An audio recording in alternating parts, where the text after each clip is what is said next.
বেনজির চালক সংকটে metro rail এবং শেষ মোটরম্যান নিয়োগ করা হয়েছিল 2010 সালে। 15 বছরে কোনো মোটরম্যান নিয়োগ করা হয়নি, আর এবার তাই রিলে অনশনের পথে বসতে চলেছে কর্মী ইউনিয়ন। যেটা জানতে পারা যাচ্ছে যে সোমবার থেকে রিলে অনশনের পথে বসতে চলেছে কর্মী ইউনিয়ন। 10-11 ঘন্টা কাজ করতে হচ্ছে মোটরম্যানদের। সোমবার থেকে রিলে অনশনের পথে যাচ্ছে তারা। শুধুমাত্র ব্লু লাইন এই মোটরম্যানের ঘাটতি 180 জন। 10 থেকে 11 ঘন্টা করে কাজ করতে হচ্ছে মোটরম্যানদের।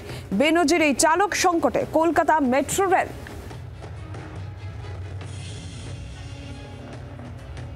2018 সাল থেকেই আমরা আবেদন করছি যাতে প্রশাসন সঠিক সময়ে মোটরম্যান নিয়োগের ব্যবস্থা করে। সরাসরি মোটরম্যান নিয়োগ যেটা 2012 সাল থেকে বন্ধ আছে সেটাকে পুনরায় চালু করা, এবং বর্তমানে যে ইস্টার্ন রেলওয়ে এবং সাউথ ইস্টার্ন রেলওয়ের সাথে মেট্রো রেলের যে চুক্তি আছে সেই চুক্তির ভিত্তিতে সেখান থেকে যাতে নিয়মিতভাবে মোটরম্যান সরবরাহ করা হয়, যাতে কারণ এখন মোটরম্যানের সংখ্যা প্রায় 180 জন কম। এই বছর প্রায় আরও 21 জন মোটরম্যান রিটায়ার করবেন, অবসর নেবেন। তার ফলে নতুন নতুন লাইন চালু হচ্ছে। কোনো মোটরম্যান কোনো অবকাশ পান না, এমনকি ক্যাজুয়াল লিভও তিনি পান না। তার স্ত্রী, সেটাও শোনা যাচ্ছে যে তার স্ত্রী যদি পিয়ার্সিংয়ে ভর্তি হয়ে থাকেন তাকে এসে বলা হচ্ছে আপনি ডিউটিটা করে তারপর স্ত্রীকে অ্যাটেন্ড করুন। শুধু তাই নয়, কেউ হয়তো খবর পেলো যে তার বাড়িতে বাবা গুরুতর অসুস্থ হয়েছে বা স্ট্রোক হয়েছে, সেখানে তাকে বলা হচ্ছে আপনি ডিউটি করে তারপর বাবাকে অ্যাটেন্ড করুন। অন্ধকার সুড়ঙ্গের মধ্যে দিয়ে একজন মোটরম্যান মেট্রো চালাচ্ছেন। সেই মুহূর্তে তার মোবাইল ফোনে কোনো টাওয়ার নেই। তার বাড়িতে সেই মুহূর্তে কেউ বিপদে পড়েছেন কিনা জানার উপায় নেই। যতক্ষণ না পর্যন্ত পরের স্টেশন আসছে তিনি তার ফোনে টাওয়ার পাচ্ছেন না। তার থেকেও যেটা বড় বিপদ সেটা হচ্ছে প্ল্যাটফর্মে ট্রেন ঢোকার মুখে সব সময় আতঙ্ক। এই বোধহয় কেউ ঝাঁপ দিল ট্রেনের সামনে। তার উপর আবার বছরের পর বছর, মাসের পর মাস কোনো ছুটি নেই, কারণ কলকাতা মেট্রো এই মুহূর্তে বেনজির মোটরম্যান সংকটে ভুগছে। এই যাবতীয় বিষয় নিয়ে একাধিকবার রেল বোর্ড এবং জেনারেল ম্যানেজারের সঙ্গে আলোচনা করেছে Kolkata metro rail men's union, কিন্তু এখনো পর্যন্ত সমস্যার কোনো সুরাহা না হওয়াতে আগামী সোমবার 13 তারিখ থেকে রিলে অনশনের মতো চরম আন্দোলনের পথে হাঁটতে চলেছে কলকাতা মেট্রো রেলের কর্মীরা। জি24 ঘন্টার জন্য ক্যামেরায় তরুণের সঙ্গে অয়ন, কলকাতা।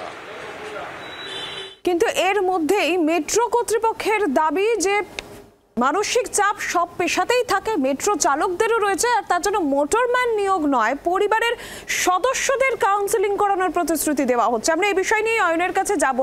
অয়ন ঘোষাল রয়েছেন টেলিফোন লাইনে প্রতিনিধি। অয়ন, একদিকে মোটরম্যান নিয়োগ নেই, মেট্রো যারা চালকেরা রয়েছেন তাদেরকে বা মোটরম্যান যারা রয়েছেন তাদেরকে এত পরিশ্রম করতে হচ্ছে, 10-12 ঘন্টা কাজ করতে হচ্ছে, আর এর মধ্যেই মেট্রো কর্তৃপক্ষ এই দাবি করছেন।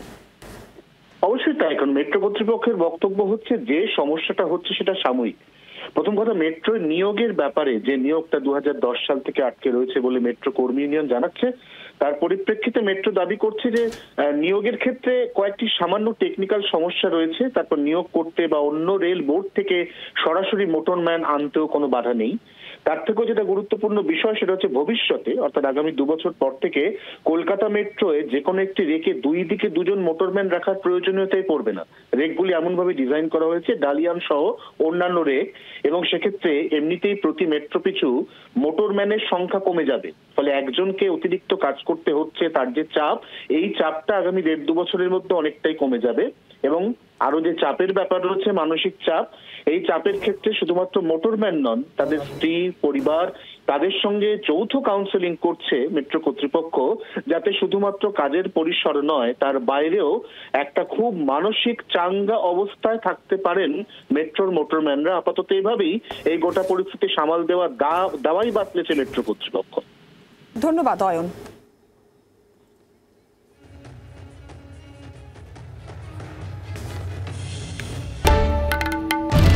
বাংলার আওয়াজ, বাঙালির আবেগ, জি24 ঘন্টা।